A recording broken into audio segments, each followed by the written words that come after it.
Welcome to Skin Tones in Lightroom. I just completed the Photoshop 101 webinar, so my brain is having to switch gears very quickly, and that's tough. But it's all good because they're brother and sister, sister programs. So when you're talking about skin tones in photography, that's a hot topic. Skin tones, skin tones, skin tones. I want you to know that what you do in camera is more important than what you do in editing, okay? Getting it right in camera will save you so much time.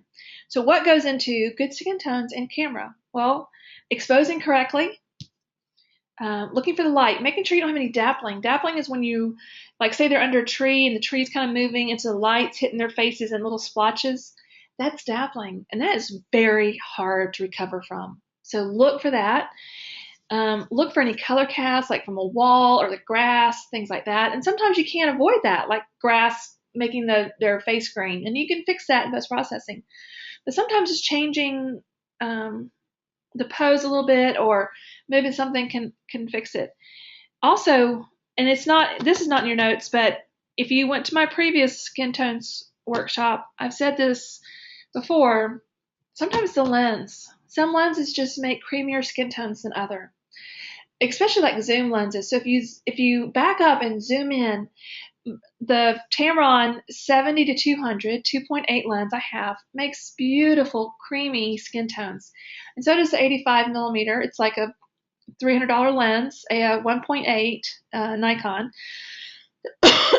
Excuse me. But those are great lenses for portrait photography as well as making nice skin tones. Just kind of softens things up a little bit.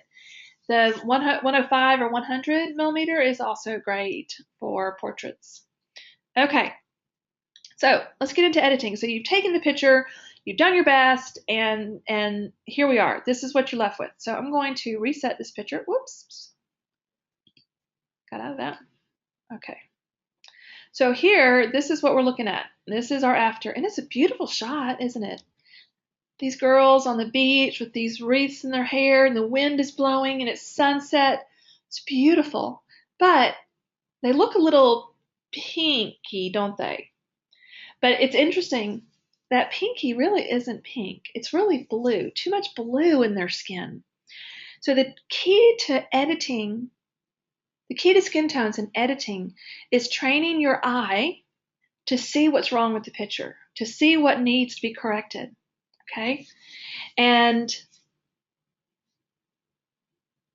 a way to do that until you train your eye, okay?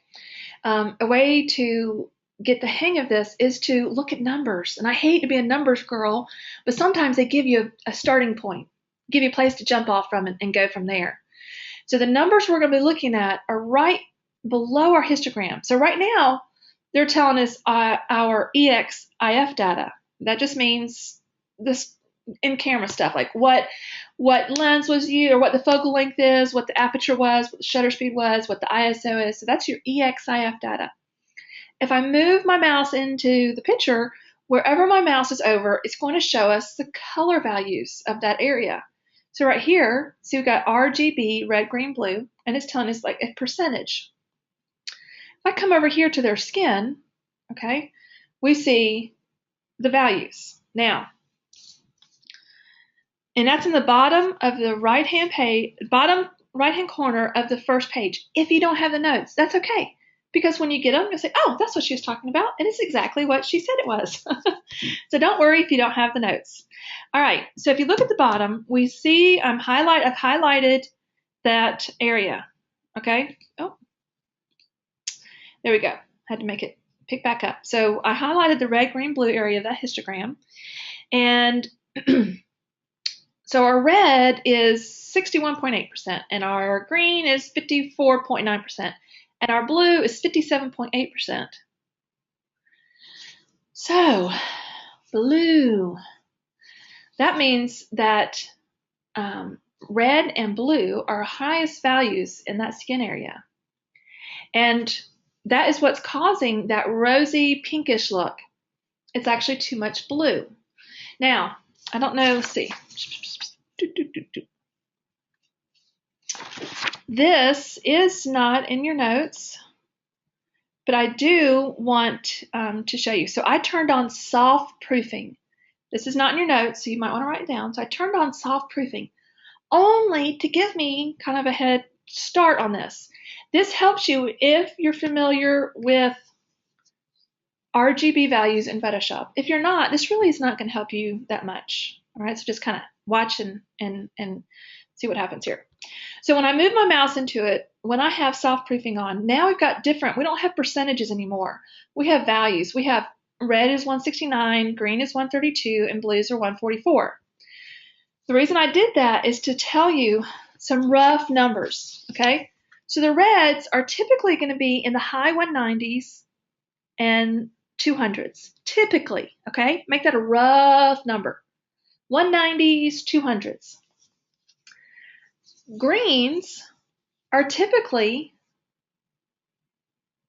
15, no, let's back up. The difference between green and blue, okay, I'm skipping red to green, difference between green and blue is anywhere from 10 to 15, okay? Sometimes 10, sometimes 15, sometimes less, all right? 10 to 15-ish, the difference between green and blue. Then our difference between red and greens is typically roughly double the difference of our green and blue. So you can write that down, you can digest it, and come back another time we do skin tones and we'll go further into it. But I also have we have blog posts online with that information at Pretty Presets, so delve into that. Go to the search bar at prettypresets.com and type in skin tones and you'll see the tutorial. So here we see our blue is higher than our green, which means there's too much blue. Because remember, the blue is going to be our lowest value. I said remember, but I didn't tell you that. Red is our highest, green is our next highest, and blue is our lowest, okay? Because green is going to be 10 to 15 points higher than blue. Green, it should be 10 to 15 points higher, but not always, okay? Remember, that's all roughish. Depends on if, somebody's darker complected or lighter complected or cooler complected or warmer complected. My husband is very cool complected compared to me and my daughter. One of my sons is warm, another couple of them are cool. So some people, but for the most part, nobody is, whether they're cool complected or warm complected, nobody's going to have blues higher than greens. They're just not. They're just not. Now, the difference between green and blue might be lower on some people than others because some people are warmer. Hispanics are warmer complected than many Caucasians. They're much warmer. Italians, so darker complected people are going to be warmer complected. The fairer they are, typically the cooler they are. So let them be. Don't make everybody have perfectly warm skin. If they're cool complected, let them be cool complected. All right, that's all I got to say about that. All right, so our blue is higher than our green. How do we fix that? So we're going to do that. Now I'm going to turn off soft proofing. And now our values are kind of different, but we still see that right here, our blues are still higher than our greens. So we got to fix it. Another thing it tells us is our white balance is kind of out of kink. And she probably used auto white balance, maybe not, but oftentimes auto white balance in the shade is going to be cool. Mine definitely is on my Nikon D700. So how do I fix this? A really easy way is with the eyedropper, okay? So you can come in here and we can zoom way in and do the whites of the eyes. However, this particular picture has given me an easy way out. This sand is fairly neutral, so I'm going to click on it and see what happens. Not bad. It did a pretty good job. Now, I think they're a little too greenish maybe. So if it's a little too far, what I can do is come here to the tint. So here we got green and blue up here. So that's our temp. This is our tint. I'm going to talk about this magenta and yellow in just a minute. So I'm going to pull this slider just a little bit. No, not that much. That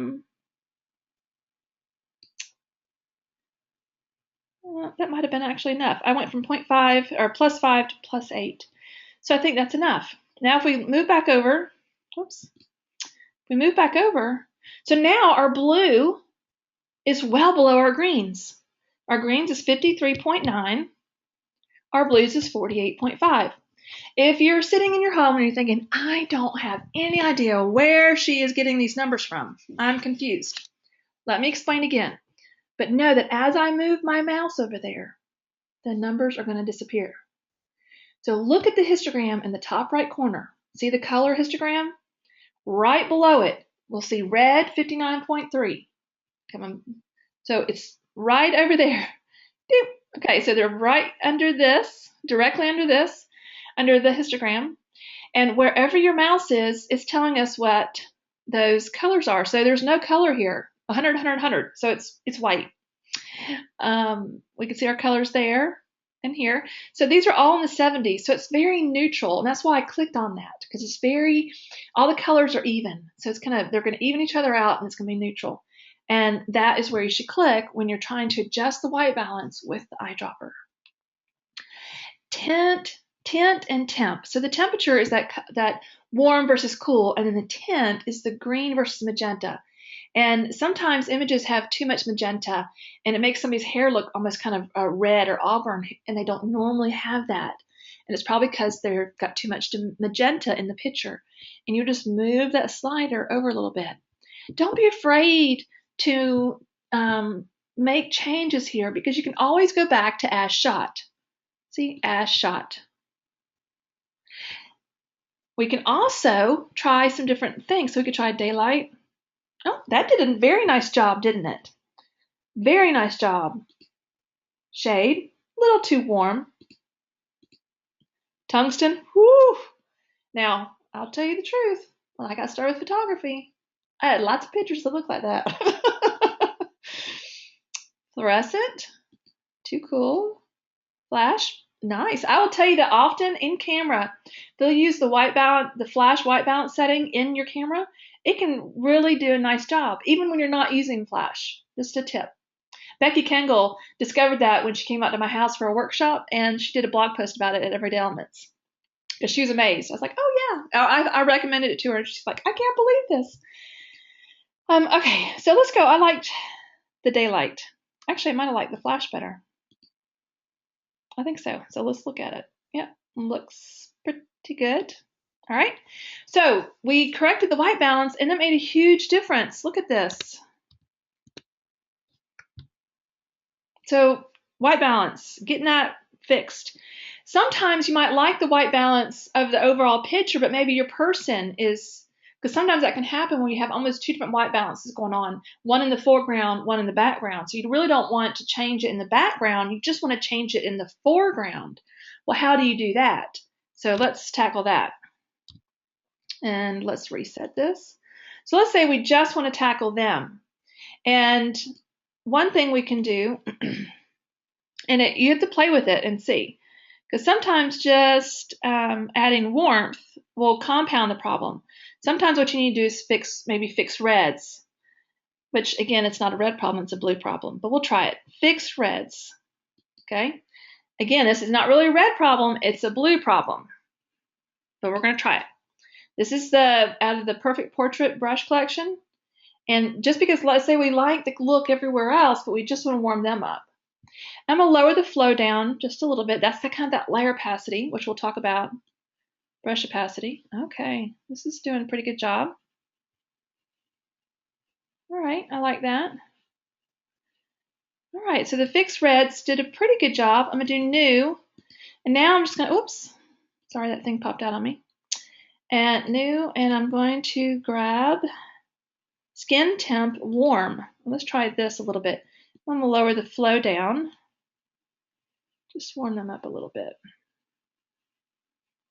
Now they need brightening to start with, okay? They need brightening, but I actually may go back and do, maybe we'll do a little bit more warmth. Well, it might have been too much.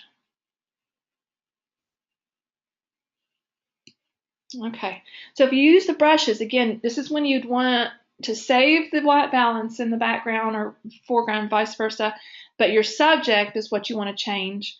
Then the color cast brushes or the warming the skin brushes may help, and that's what we end up with right there.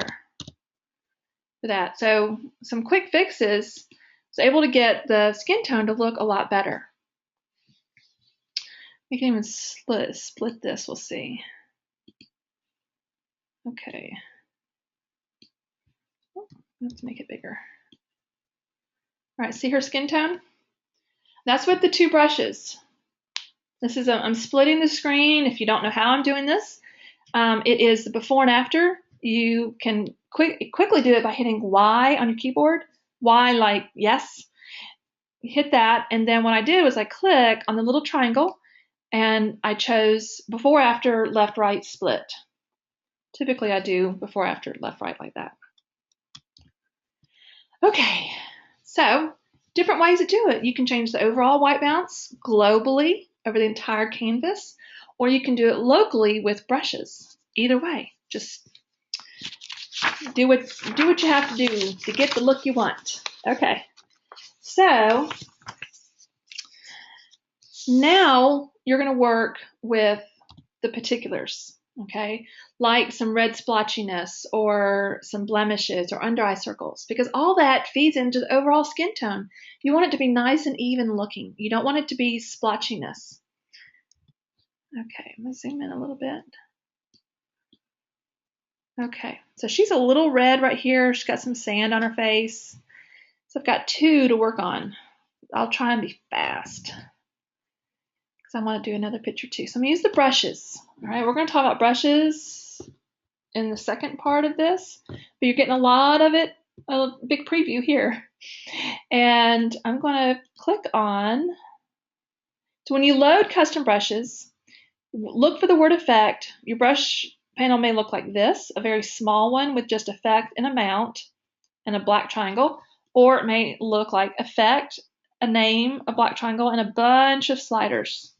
Either way works. What was I going to do? Okay, fix red cast. Okay.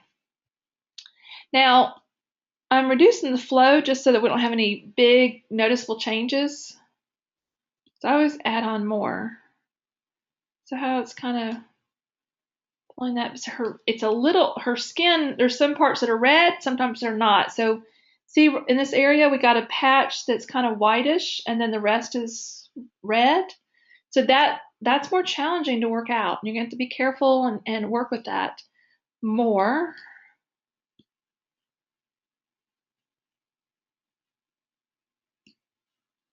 Okay.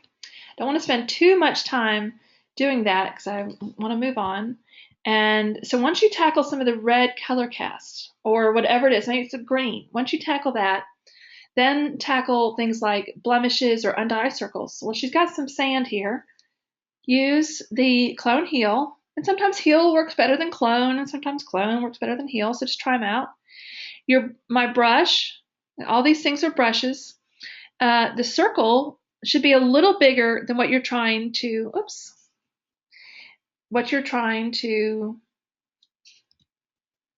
cover up. And then if the destination or the area it's targeting to replace it with doesn't look good, just click and drag it around to something different.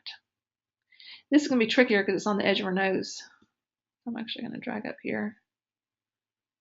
See if I can make that work. And I'm going to lower the layer opacity so it kind of blends in. Okay. Leave moles and freckles as much as you can unless somebody asked you to remove it.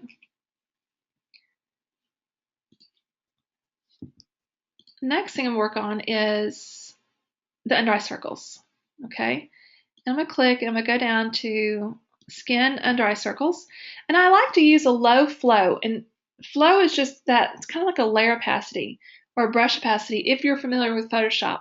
It's reducing the amount that we see per swipe of the mouse, click and swipe, okay?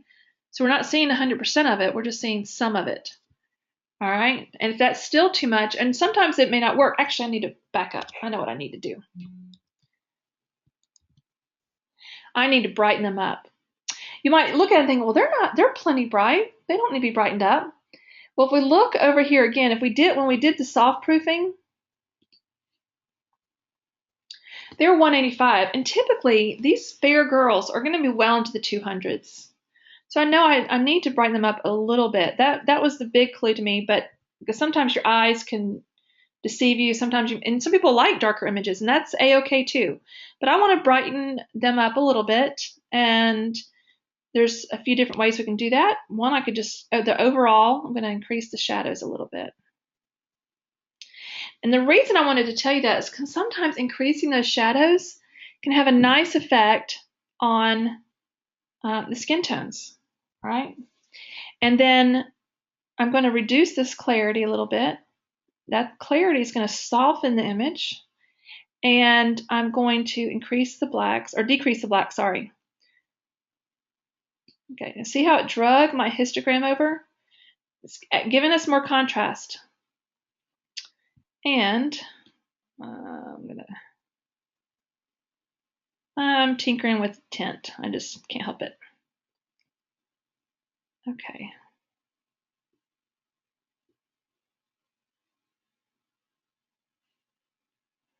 So with those few little steps, I went from, so see how they're a little too dark? That was before I stopped and said, oh, I need to brighten them. Okay. I increased the shadows and I decreased the blacks, which really is kind of increasing. We're making the blacks, we're pulling that histogram so that it meets the side, so it has more contrast. I hope that makes sense. Okay. All right, now I'm gonna go back to brushes. Let's zoom in here. Okay, so their under eye circles don't look so bad now because we brighten them up.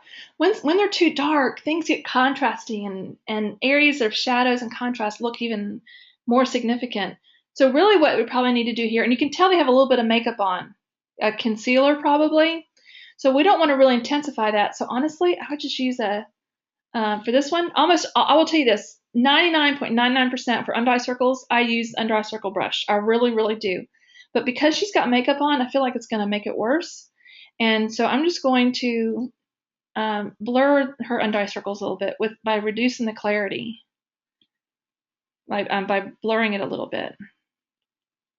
See if that'll help it some. And my flow is down a little bit. And maybe,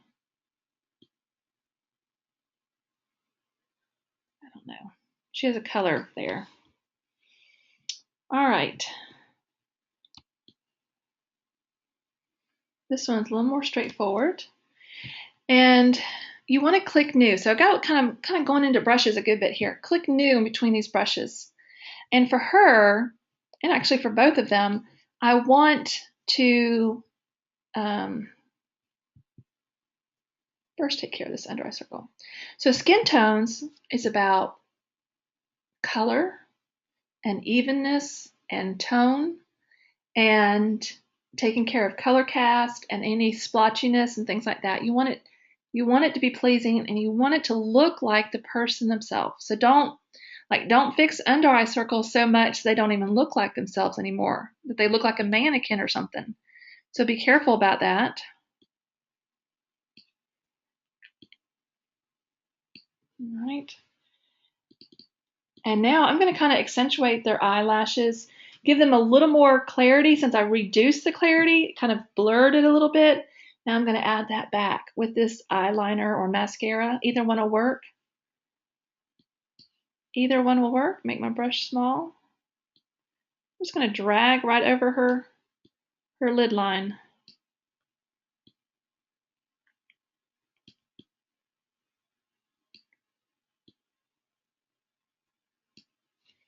Do the same for her. How you move, if you've zoomed in and you want to move around, just hold down the space bar on your keyboard and drag and then let up. Okay, so I did that. Now maybe I want to add a little clarity. Remember, we reduced the overall clarity. I'm just going to add a little bit. We want their eyes to stand out.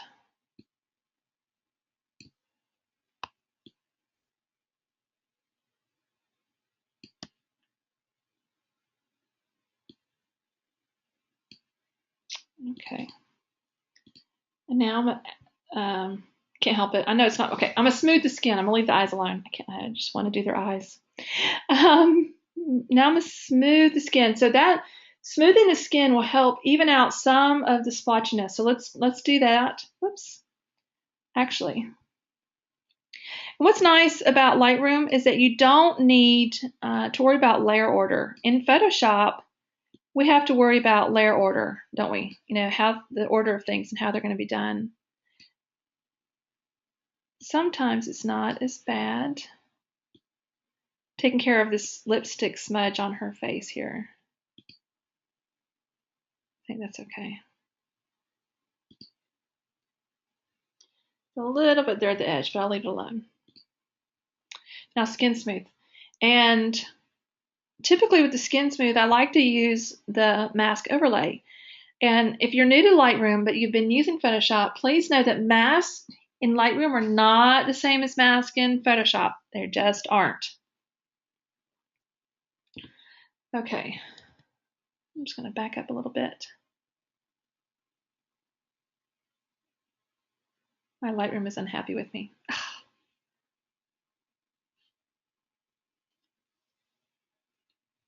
And I'm going to do the easy way out here, and I'm going to just smooth everything. I'm increasing the flow.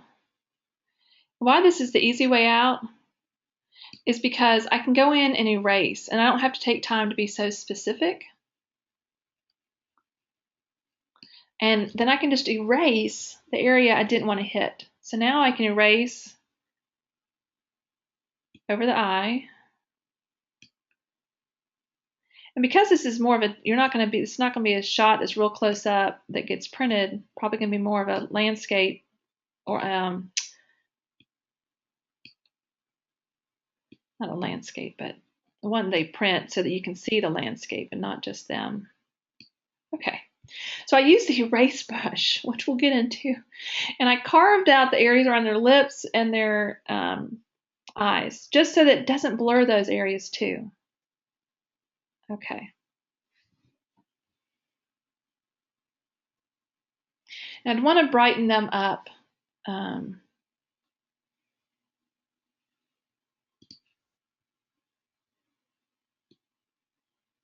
Not too much, actually. You're going to have to tinker with stuff a little bit.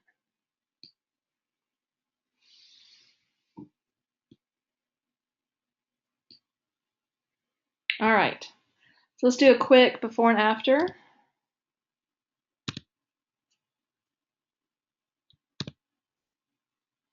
Sorry, my Lightroom's being a little slow here.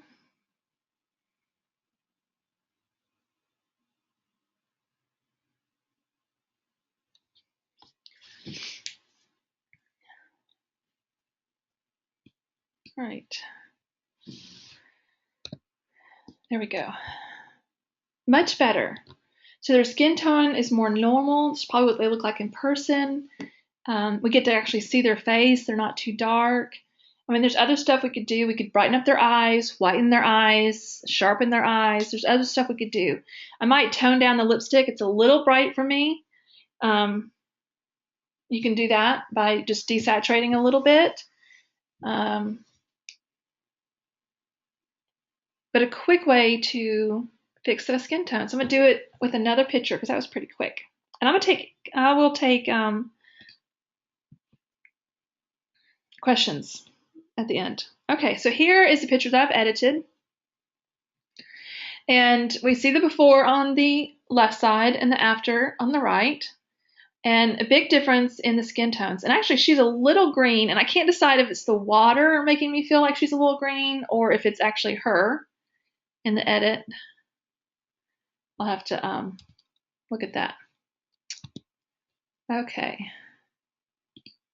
So once you get used to it, your eyes sometimes will start seeing things. I think she is a little green. I think she's a little green. And just pulling that over just a little bit might help. Okay. So let's do this. We're going to reset it and go through those same steps. So when you're looking at this picture, I know you can't say, you know what, I know you can't, I can't hear you, but I'd love for you just to say out loud, you know, what you think is wrong with it, or maybe even put it in the chat box. Like, what do you think? It's too much magenta? Do you think it's too blue? Well, not blue, but you know, blues can make it look reddish, pinkish. So I wonder what y'all think it is. Tell me what you think is wrong. Too blue. Kind of pink. Blues. Okay. All right. So let's look at this. We're going to look at the values. All right. I'm going to do the soft proofing again. Okay. So all you do is click soft proofing, and this kind of changes a little bit. And you won't see the new values until you move your mouse into this picture. So it is way too much red, 237, and then our greens and blues are almost even. The greens are a little bit. So it wasn't that the blues were the problem here, it was the reds, which actually was, I would thought it was kind of the magentas. So it's the reds that are too much. Reds that are too much. Well, there's different things we can do. You can use that brush. You can also try the white balance. Okay, so let's just try a few things. Maybe let's try the flash. Whoops. Undo. All right, let's turn off soft proofing. It doesn't want us to edit with it. All right, so we're going to do flash. Big difference, right? Big difference. And now I'm looking, our reds aren't super high compared to our greens and blues. If we see a before and after.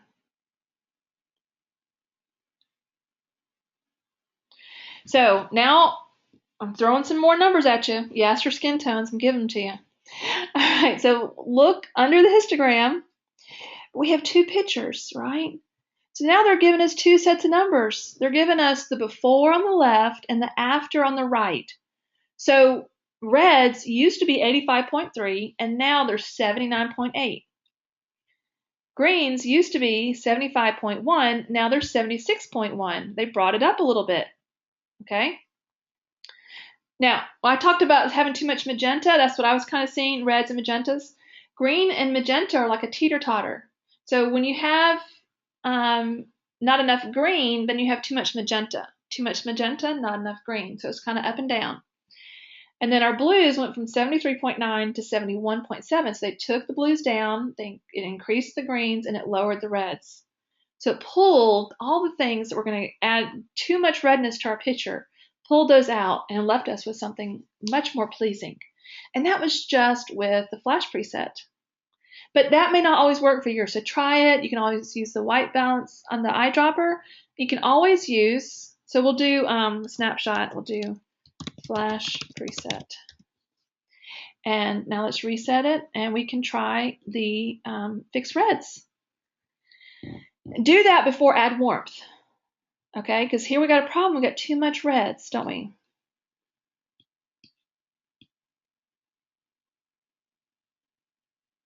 So here it's pulling out. The problem with this in this instance is that not only do we have too much reds, but we have too much blue and not enough green. So it may not be the balance we want, okay? So you won't always be able to fix this with a brush. Sometimes it's going to be a combination of a global preset with a brush, sometimes just a global preset, sometimes just a brush. Got to learn to be flexible and kind of like a doctor. You're going to diagnose the problem, and you might give it one treatment to one patient and give it a different treatment to another patient when they have similar problems, but one treatment may work better for one patient and one for another. So think of your pictures as your patients and which particular change or tool is going to be best for your picture. For this one, I really think it is changing the overall white balance. And you can even try the eyedropper here, but I don't know if I'm going to like it as much as I did the flash one. All right, now I'm looking at the flash. I think it's too much green. I'll back that off a little bit. Okay. Remember, if you think you got too much of something, so too much green, I took the slider and I pulled it a little bit to the right, to the magenta, just a little bit. But I really like how it looks now. All right. I don't think she needs to be brightened any. She's very fair already. But we do want to work on those under eye circles. Okay, so we got some under eye circles going there, and we can work on that. If she's got any blemishes, you can try and get the hair out with, if you're real patient with the clone heal, you could probably get a good amount of the hair out of her face. We don't have time for that.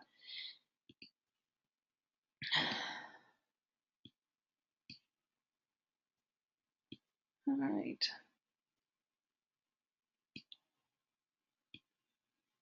Now, if they have really deep under eye circles, it may take repeated treatments. All right.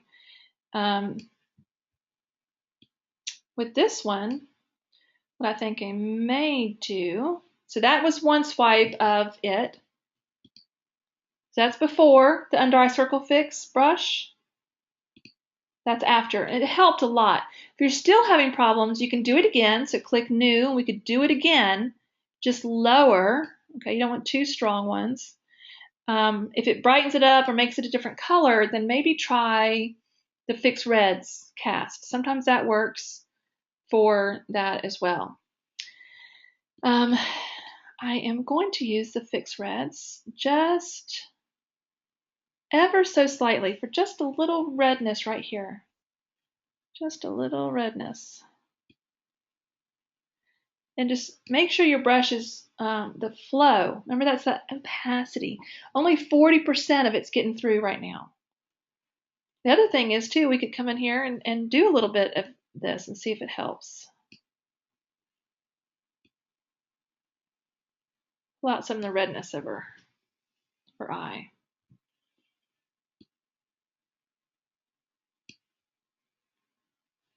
Okay. Now, there's another one. There is a skin tone and even, and it's not going to work for all skin types, but it may work for her. The problem is it may make her she's already really fair, and it may make her too fair, but I'm going to give it a go and see. And my zoomer is like all or nothing right now, and it's really frustrating me. All right. There we go. That's what I want. My command plus, command minus is like zoom in, zoom way out. I can't seem to get it to cooperate with me to go in between. All right, so I'm going to show the mask. All that's going to do is show me where I'm brushing.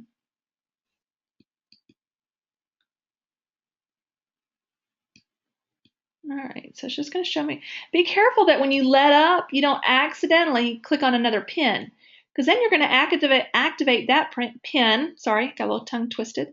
You're going to activate that pin, and it's going to start brushing on more of whatever that effect was. People do that by accident a lot. Okay, so now even it may not have done much, but what we can do is use our history to see. I think that was it. Nope, I should have taken a snapshot. Let me, trying to find the point where we started. Man, I should have taken a snapshot. All right, so what I can do, there we go. I brushed on more than that though, didn't I?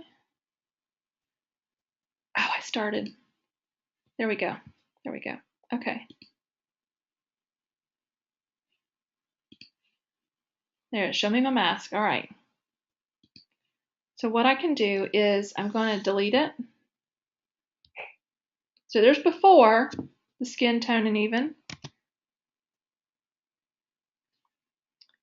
And I think I did away with it altogether. Edit. You do. It did.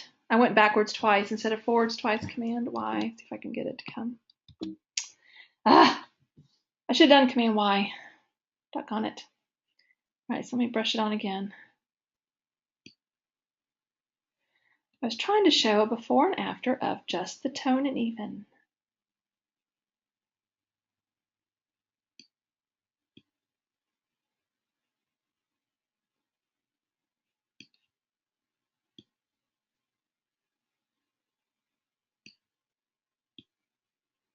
All right. And if it's too much, turn it on its side and reduce the amount down.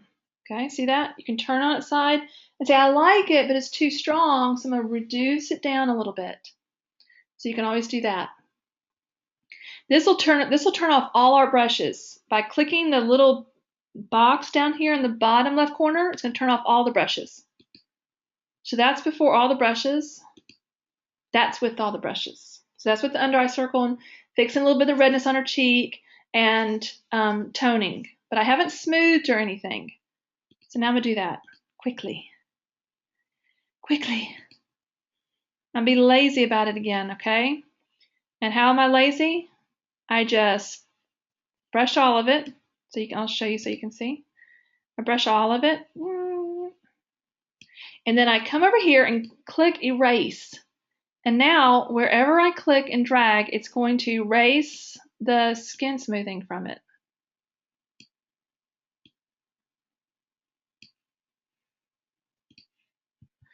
So if you feel like the skin smoothing is too much, it's on its side, just reduce it down and you won't have as much.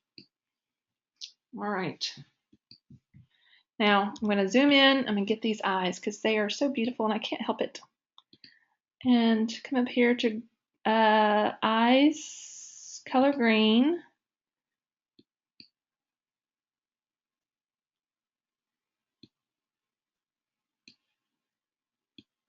Just going to make them a little more green. New. And if it's too much, you can always back it down. So it's just a little bit, but I can't help myself. I don't often get green eyes to edit. I'm going to do catch lights. And catch lights are where we get those reflections in the eyes. And I just want to accentuate those a little bit.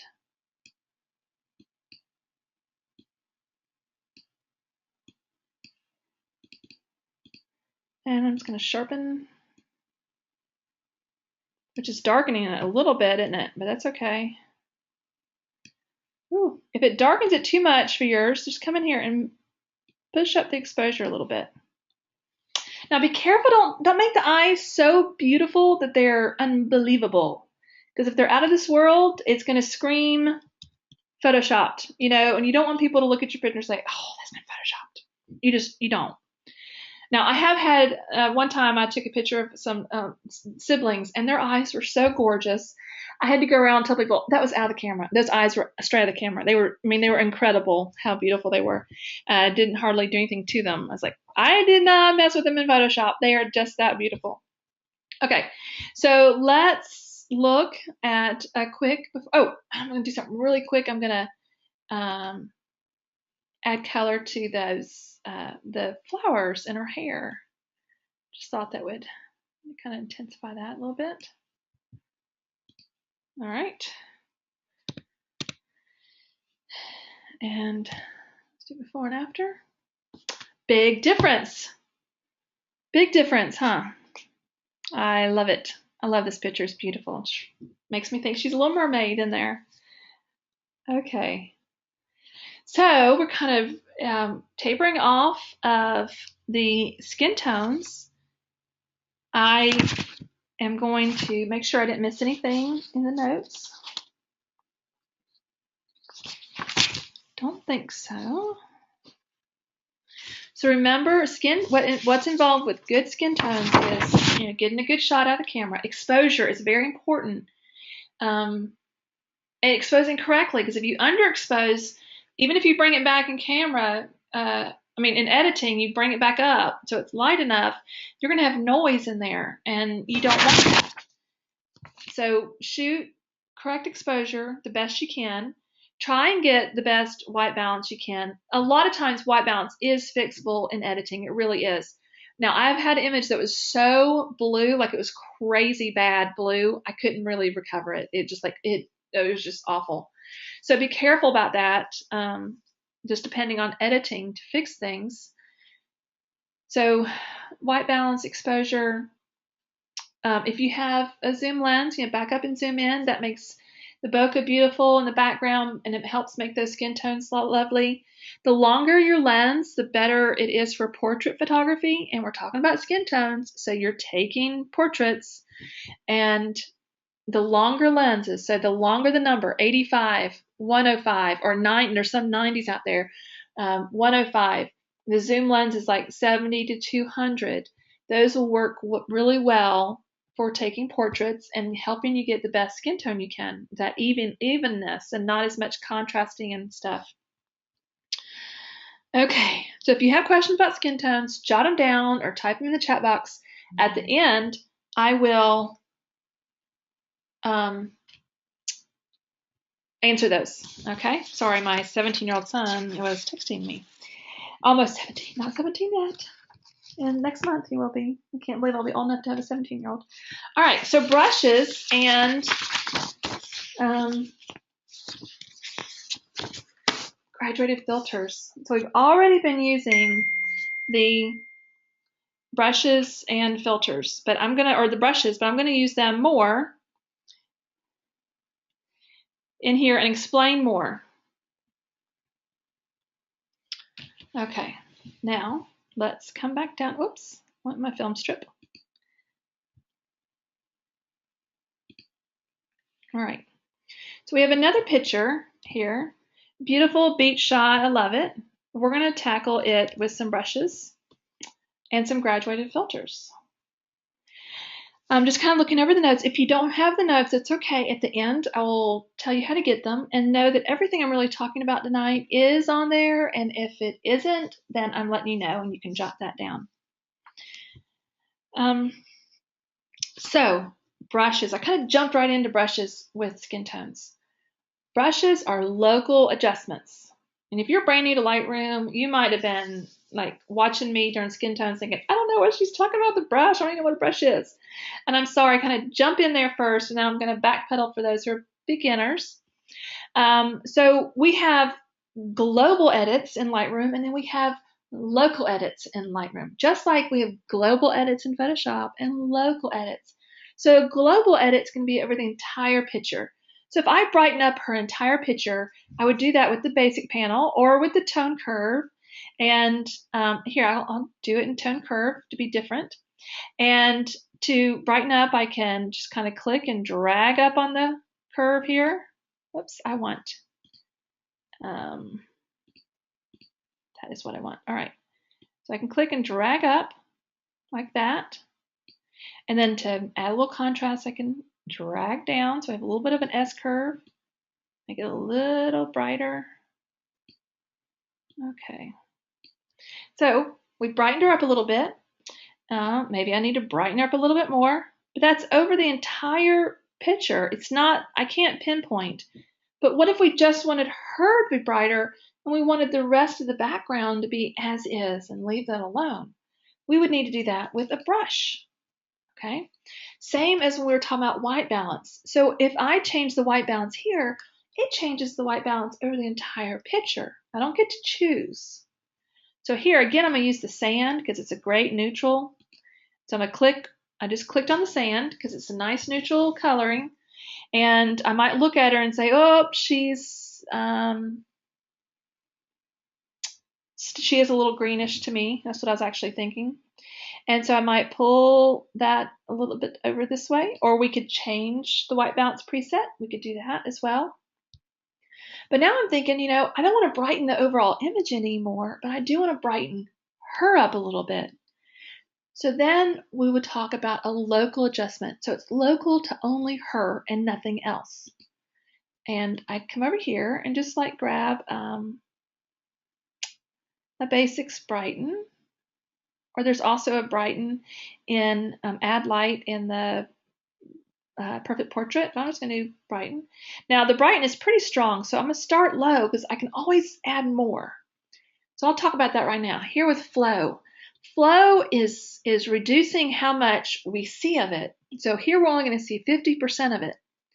It's kind of like having a spray can and just kind of barely pushing down on it. It's not spraying real hard. But if I push down real hard, it's going to come out full strength, isn't it? So with 50%, it's not going to be as much. And then I can brush over her. So we see it's not that bright. But now if I keep brushing, it's going to keep adding it on. The more I brush, I'll eventually get to 100%. If I instead say, okay, I know this brush is strong, and no matter what or whatever I'm doing, I don't want it to get over 50%. Then I could change my density. And no matter how many times I click and drag, it's not going to go over 50.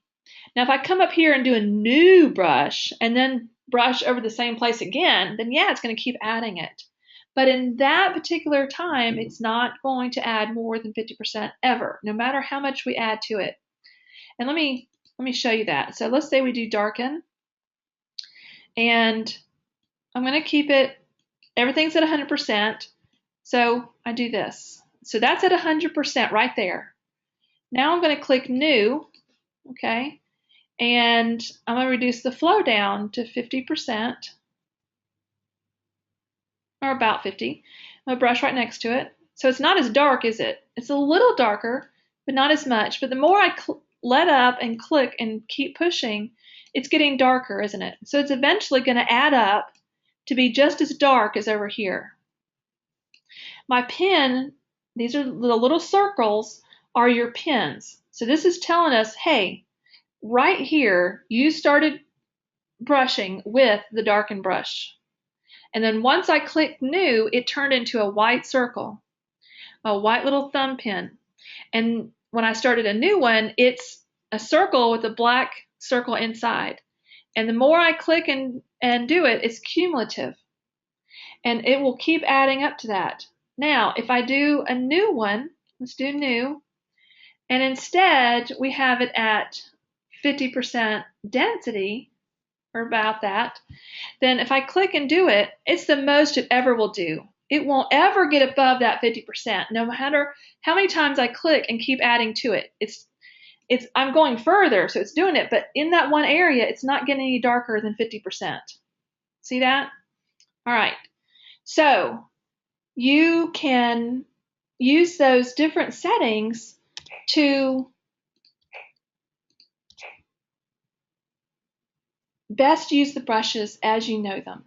Okay, so if you're using a skin smoothing and you think this is really strong and I don't want to accidentally overdo it, so I'm going to reduce the density down so it can't go over that, and that's how that will work. Or if you're going to just make a couple swipes, then just lower the flow. All right, control with that. The feather, I'm going to do something really quick and make it really strong. The feather is how, oops, close that up. The feather, if we look right here, the feather is how much it blends into the pixels around it.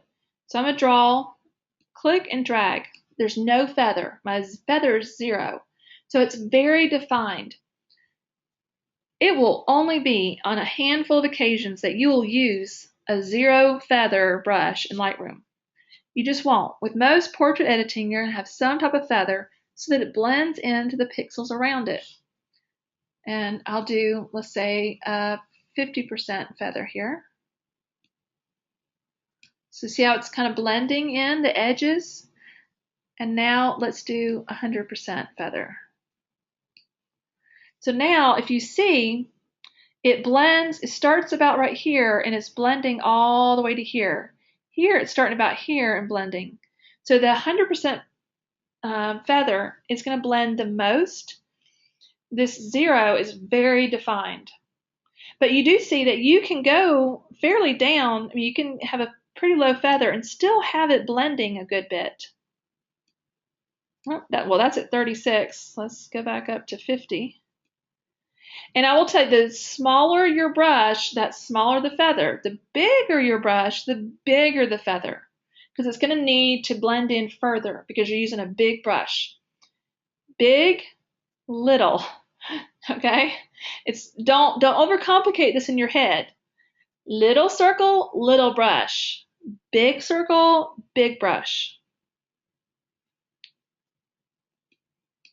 Okay, and you see the feather is 0. There's no outer circle here, is there? If you look at my brush, you see the crosshair and then you see one circle. As we move up to have a feather, you see there's a circle that's fairly close to the inner circle. And then as we move up, see the feather? So the brush shows you where the feathering starts. It's starting at that inner circle and feathering outward. And that's so it can blend into the pixels around it so that your changes blend. They don't, scream out, edit, edit, edit. And you don't want it to do that. Okay, so we have all these little, I'm going to delete this by hitting delete, and I click on it. If we want to delete that one, we can, but I'll leave it. I'll leave it. Okay. All right, so a shortcut for the brush is just to hit your keyboard, hit on your keyboard the letter K, and it activates your brush. It doesn't have anything to do with the letters in brush. It's just K. I think they ran out of letters, so K is what it is. Because I get a kick out of brushes. So changing the brush size, I just did that with my scroll wheel on my mouse. So if you have a mouse with a scroll wheel, if I pull towards me, it made it smaller. If I push away from me, it makes it bigger. On your keyboard, if you look at the letter P on your keyboard and then look to the right of the letter P, then it has bracket keys, okay? There's a left and a right bracket key. The left bracket key makes it smaller. The right bracket key makes it bigger. Please do not waste your time coming over here and resizing every time, okay?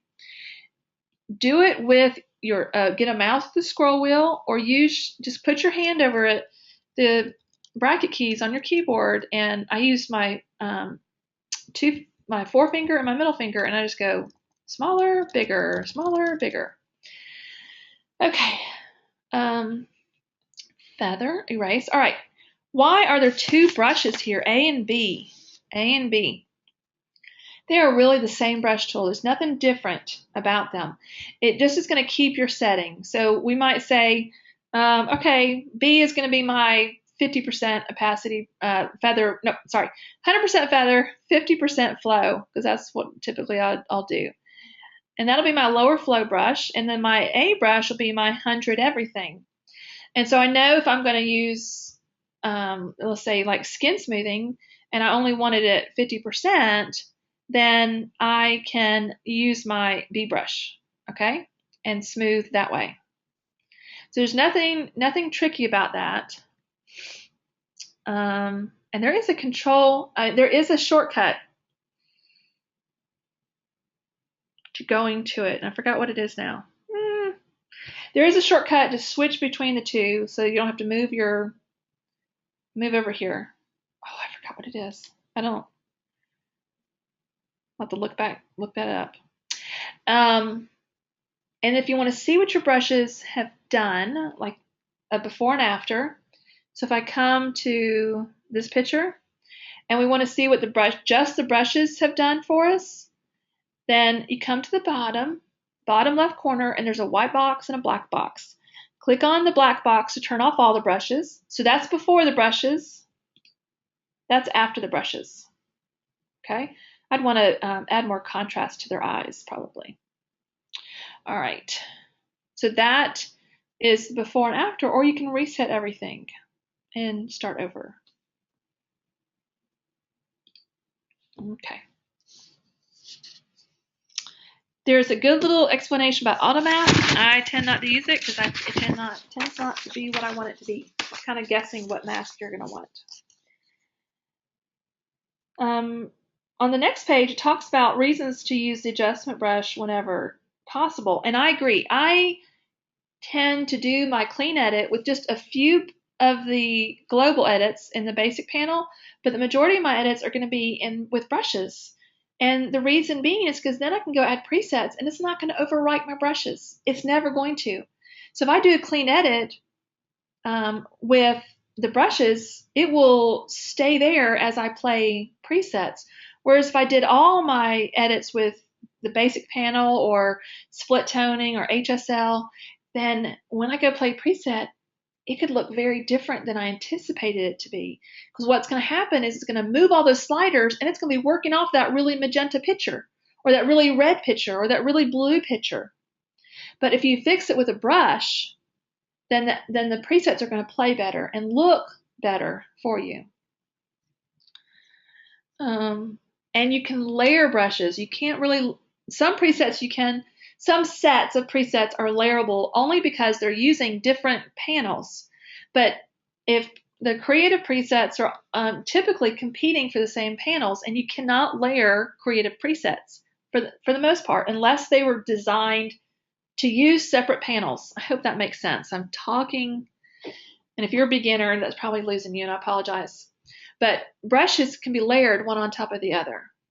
Presets typically cannot be. Okay. All right, so let's get into this and do some edit. I told you my Zoom is, actually that time actually worked better because it did it step by step instead of just one big swipe. Okay, so here it looks like we got like a, I don't know, sunglass, maybe where her sunglasses hadn't hit or something, I don't know, but we got some color variations going on here, don't we? Let's see if we can work those out. And sometimes it may take multiple runs with the brush, multiple swipes and tries with the brushes to get it out. So we'll see what we can do here. So I'm starting with a brush, and I am going to use a low flow because I always can add to it. Increase my brush size a little bit here. I'm just going to see if I can even out some of this redness. It's doing okay job. Probably going to reduce it down a little bit and get just a little bit right here. Okay. I'm going to click new. That's super important. Please, no, you got to click new between your brushes. New, new, new. I mean, sometimes I'll just click away to make sure I got it and it's new. Okay. And I'm going to add light. Now this is strong, so it may not even be. And I'm just going to add, actually first I'm going to add lights just to her eye socket. Now again, her skin was splotchy to start with, so you got to allow me that. Beautiful girl, but just a little splotchy. And click new. Get this little bit of her. Just lighten her up just a little bit.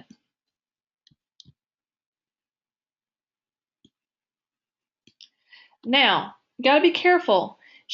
I'm looking at the rest of her skin. She looks pretty tan. So I'm going to delete that brush because I want to make sure that I don't edit her so that she's not realistic looking to herself. Okay. And I could brighten her up, and I may with a graduated filter gradually from the bottom up, which I may do. Okay, so let me zoom back in. And the whites of her eyes are really white already, so don't mess with those. So if you see somebody's whites of their eyes and they're really white, don't try and whiten them more because then they're going to look like alien eyes, and you don't want that. Same with teeth. Don't edit their teeth so much that they're glowing. You don't want that. I am going to do the catch lights. I want her eyes to have a little more life in them. Now, she's pretty small. If you look at the picture itself, like her face is really small, and people may not notice it, but who knows? You know, mom might blow this up and print it, like have crop into her, and so that you see more of her face.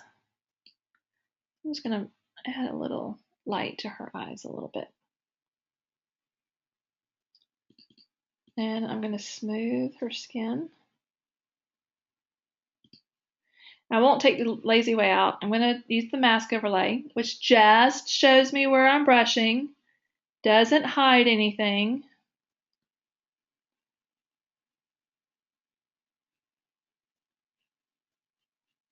Whoops, I hit. It's good to carry it on down and fade it in a little bit.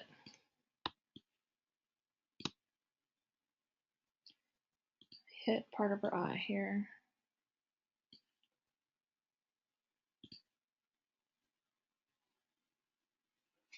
Okie dokie. Oops, sorry.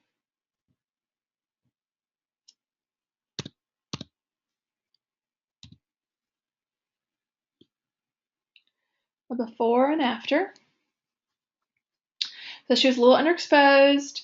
She was too blue, although you know now that it's kind of that pinky look you get is often too cool. We can do, let's do a split so you can see. Whoops, I gotta enlarge it more. There we go. Big difference, huh? Big difference. I love it, love it, love it, love it. And then we can see, if we're doing a before and after, and we can see how much the values changed. So look at our reds. They went from 61.6 to 73. And the reason it went up is because she was too dark. If she was underexposed, we had to brighten her up. So when you brighten up a picture, the values go up. When you darken a picture, the values go down. All right. Okay. Big difference. I love it. Okay, let's do a little bit of graduated filters, and then I'm going to take questions. And let's do that. Back up. I'm going to back up again. So graduated filters are so wonderful because they give you an effect without having a start and stop. So even the brushes. So if we wanted to brighten an area, we wanted to gradually brighten it. If we used a brush, we'd have to like change the flow constantly and hope it blended together well. Whereas a graduated filter, if we want to brighten this side right here, or even have the sunshine coming down, we can do it so it starts strong and then tapers off. So it's very gradual and realistic. So let's brighten. Let's just, and the graduated filters, here we go. Yeah, graduated filters. And I have like sunlight here. And I'm going to start here and pull down. Now the sun was already kind of shining right there, so it just kind of intensified what was already there. If you want to do it again, you can always make it stronger by turning it on its side and then increasing this. See how it's increasing? You can also just click new and do it again. Here we might have it more intense, like right here. Now, so we've got more sunlight coming down on her. Actually, let me pull that down. Have it come down a little bit like on her. There we go. Click new, but what if we want to brighten this side? There is a brighten. I don't know what I've done to it here. There's a graduated filter brighten, but there's blue skies, colorful background, a cool haze, darken a flash, dehaze, depth and drama, green grass, rose haze, soften background, and sunlight. And then in your basics, we have brighten and darken. So I'm going to do the basics brighten.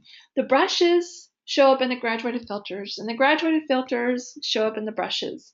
So if you have a brighten or darken brush, you can use that as a graduated filter as well. So I'm just going to click and drag out and see how it's brightening it gradually.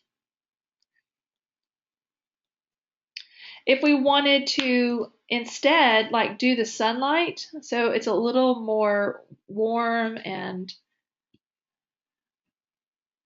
we can do that. The problem is we don't really have sunlight coming from over here. We got it coming from right here. So think about that. And that's happened. Like when you're doing a picture, look at it and say, where's the light coming from? And you need to make sure that if you're adding more light to it, it's in that same direction.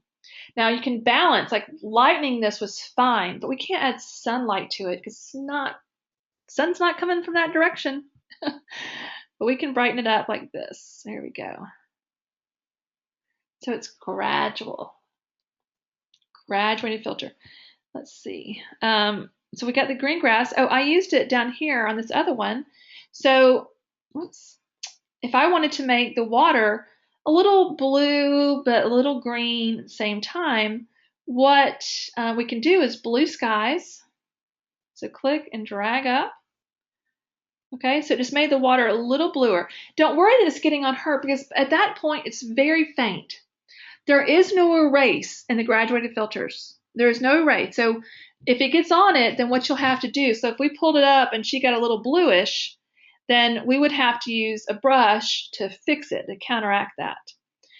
If you want it to be stronger, then we can always intensify it. And one thing I didn't do, I fixed before, but I didn't show you here. This one is fairly easy to fix with the clone tool. I think it was clone I used instead of heal. Make it bigger than the area I want to fix, just a little bit bigger, and then drag it to what I think might work. Okay, done.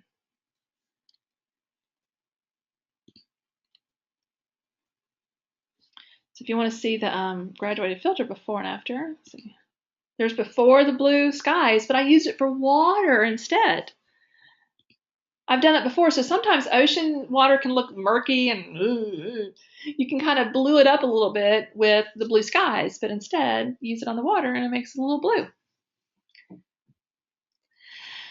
Okay. Graduated filters, quickly. So they're just a little crosshair, right? Oh, got out of it. All right. So if I want to change it, let's do another one. So let's go to another picture here.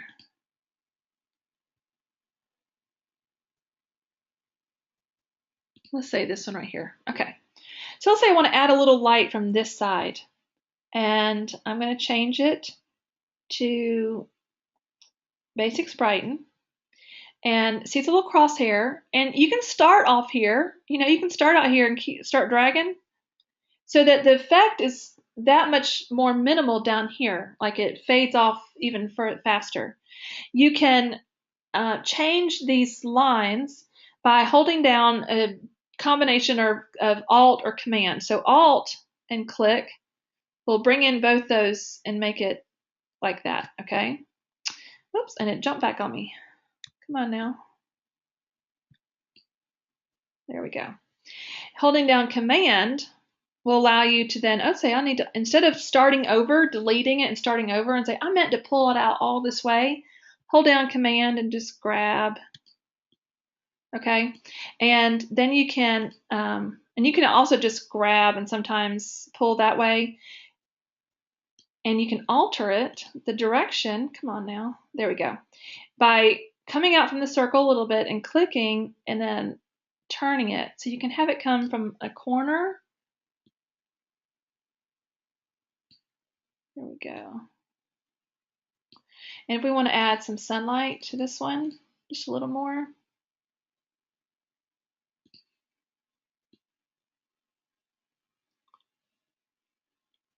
Having it come all the way across to her. So the backlighting of her hair lights up a little bit more with that.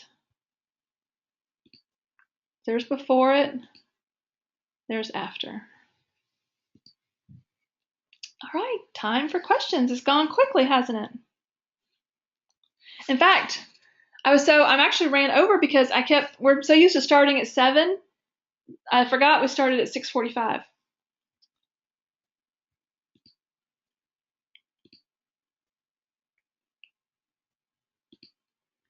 All right, questions. Okay. Ooh, lots of good questions. I love the questions. We did record it, so we'll have it up in a couple of days. All right. Sheila, if you couldn't see the video, just the audio, it might have been that you clicked out. If that ever happens to anybody else, if you look in your taskbar or your dock down at the bottom and you look for like a little green or a blue flower-looking symbol, if you click on that, then your video will come back. Like what happens is it's gone into the background and you have to pull it up. Okay. I will have to be very honest with you, Kelly.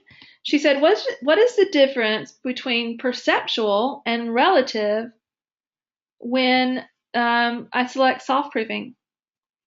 I don't really know because I only use soft proofing for the RGB, but I will look into that, Kelly. That's a great question, and I will find that out and hopefully answer via a blog post or in the next webinar workshop. Let's see.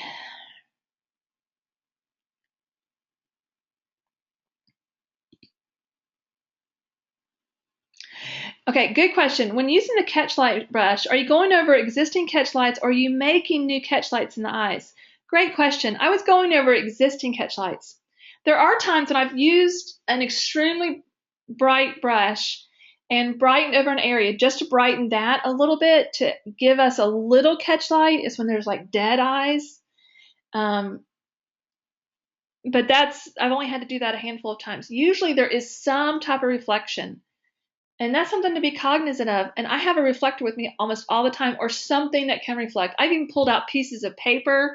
I pulled out, there was, we were somewhere on a street doing a street shoot. And I pulled out so I had gotten my car repaired or something, and they had one of those little floor mats under my driver's side seat, so their dirty boots didn't get on my stuff. I pulled that out and I held it up in front of the person to use it as a reflector so that we could get some light in her eyes. So be cognizant of that when y'all are shooting. Look at their eyes because you don't want them to be dead. It's really hard to recover from that in post-processing. You want to have some type of reflection, add some light, something, and anything white, anything shiny or white will add a reflection. Even the mechanics floor white paper mat they put down.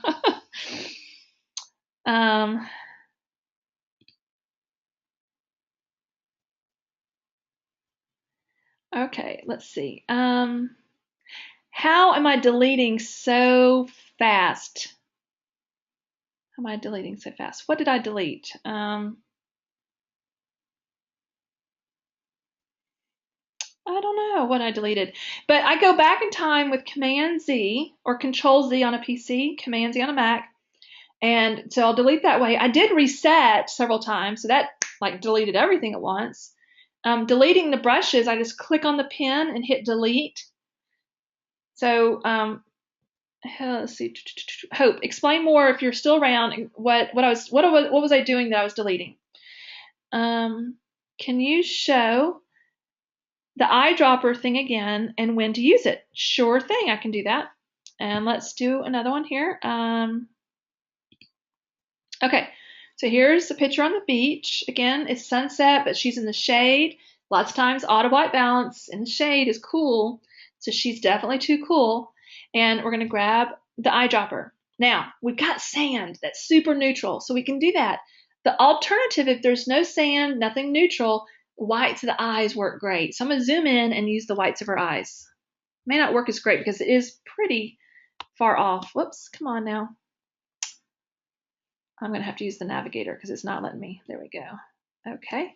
All right, so I'm going to, now I forgot to show y'all that. So look at my navigator panel. I don't use it that often for this, so I forget to tell people sometimes. But when you're checking white balance, what this is really handy for is that wherever you are over, it's giving you a preview of what the white balance will be if you click right where you are. So if I clicked on this rose, look what's going to do to the picture. It's going to turn it green. Okay, I'm looking in the top left corner of my screen. Now if I go to the whites of her eyes, look how much better that looks. So I'm going to click there. Much better, much better. Let's try the sand. So I'm going to do, and let's, white balance eyes. I'm doing Command N to make a snapshot we can jump back to in just a minute.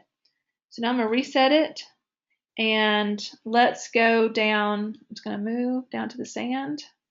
Let's click on the sand and do a snapshot. Okay, click done. All right, so this will give us, this is the white balance of the sand. Okay, much better, much better. White balance of the eyes. All right, so it's still a little cool there, isn't it? Still a little cool. Sand, almost too warm though, so it might be kind of somewhere in between the two.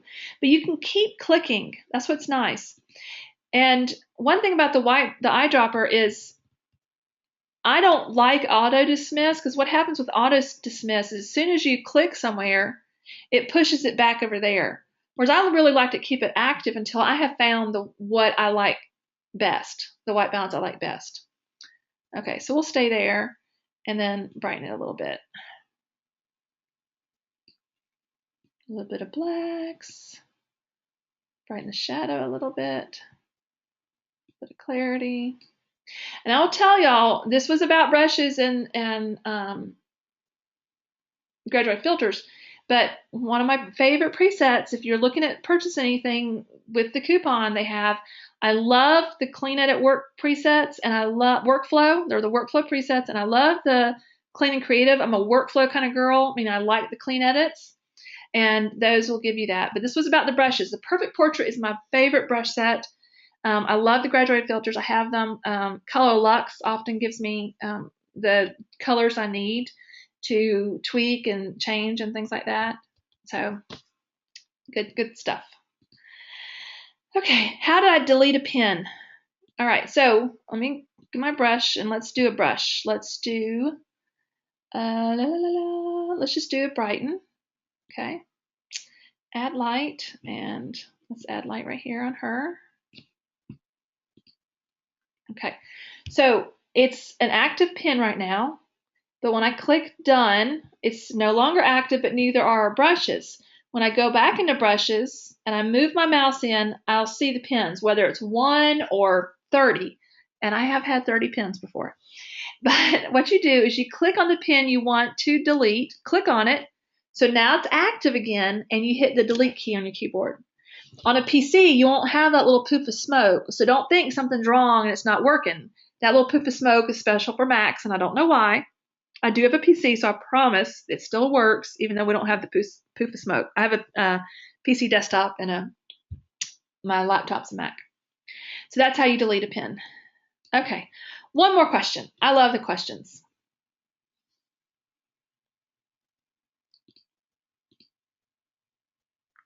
Oh, Gina, that's so sweet. She said, thank you. It was amazing. You just saved me hours of trial and error. I am so glad. Okay, Christine said you can't, when you say a grad filter can't be erased, can you still edit and undo? You sure can. You can delete it. You can reduce it or intensify it. You just can't erase certain portions of it. I'm hoping they add that to Lightroom 6. I would love that ability to erase where the graduated filter is falling on. I would love that. So you can alter a grad filter, you can move it, you can delete it, you just can't erase sections of it. Hope that makes sense. Oh, good question. All right, Danielle said, when you went to change your white balance, you had options like flash, tungsten, etc. Mine do not show that. I only have as shot, auto, and custom. How do I change that? So Danielle, what that is, your pictures that you're working on right now are JPEGs. And I forgot to mention that, and I apologize for the confusion if anybody else is confused by that. So what she's saying is right here, we have all of these options. Well, because these are raw files. And so with raw files, you have these presets to choose from. If you shot JPEG, then it is only going to have auto or as shot. So that white dropper or the brushes will be your friends. Or learn to kind of eye it with the temp and tint and reading the picture with the values. But they don't have that. Now, if you're shooting JPEG, I am not a RAW snob, okay? I'm not somebody who says, RAW is the only way there is. However, RAW is better. It's a memory hog, so if you have a new camera, it probably hogs up a lot of your memory card and your hard drives, so RAW files are huge. If you're new to photography and you're thinking, what the heck is a RAW file, Amanda? So when you take a picture with your camera, a RAW file, you have to choose it as a format. Okay, so look in your camera for file format, and you can probably cycle through RAW, JPEG fine, or maximum, or whatever it is. JPEG fine, large, I don't know what they call it. JPEG medium, JPEG small, RAW plus JPEG. So land on RAW. Just give it a try. You take the picture just like normal. I promise. Nothing else changes. So what happens with your camera? It takes in all that data and it saves it all. It says, oh, this data is precious to us. We got to save it all. But when you're shooting in JPEG, it takes it in and it says, we don't really need that information. You're gone. We don't need that information either. Psst, you're out of there. And then it takes what's left. It adds a little bit of processing, or sometimes a lot, depending on if you have like JPEG vivid color, more vivid, or standard, whatever. It's going to add a little processing, mix that up. It's going to add in a little bit of noise reduction, mix that up sometimes on the newer cameras, which can be a problem sometimes. It's going to add in a little bit of sharpening, all right? And out comes a JPEG. That's why JPEGs tend to, straight out of the camera, look better than a RAW file, because it has color, it has contrast, a little bit of sharpening. But the problem is it's missing a lot of data that you may need if you got problems, okay? And there's other reasons why. So I do encourage you to give it a try. The only downside to shooting RAW, the only downside to shooting RAW is that they are memory hogs. They're huge files, huge, all right? But if you have the storage, go for it. Because in Lightroom, you're going to edit the same way. You'll edit a JPEG just like you would a RAW. And you're going to have more data available to you in editing with Lightroom, a RAW file, than a JPEG. Okay? So I can encourage you to try it. If you've been shooting JPEG, I'm sure your pictures are still gorgeous. I'm not saying there's anything wrong with them. All right? I just wanted to show you the difference and why you might. Before I had Lightroom, I did shoot in JPEG mostly because it was a pain to have to always convert them in ACR, then edit and Photoshop elements. But now in Lightroom, it's the same. It's the same. There's no two steps. It's one step. Okay, one more. I keep saying one more question, but really one more question. All right. Okay, how do you get to show a before and after at once? Let's see. Okay, so you just, the Y down here. Oops. Now, just hit Y on your keyboard, and it will do your before and after as well. I did mine. I don't know why it's not doing it. There we go. Come on now. My Lightroom is not, it's not acting up. I mean, it's not working for me. There we go. So Y on your keyboard will do before and after.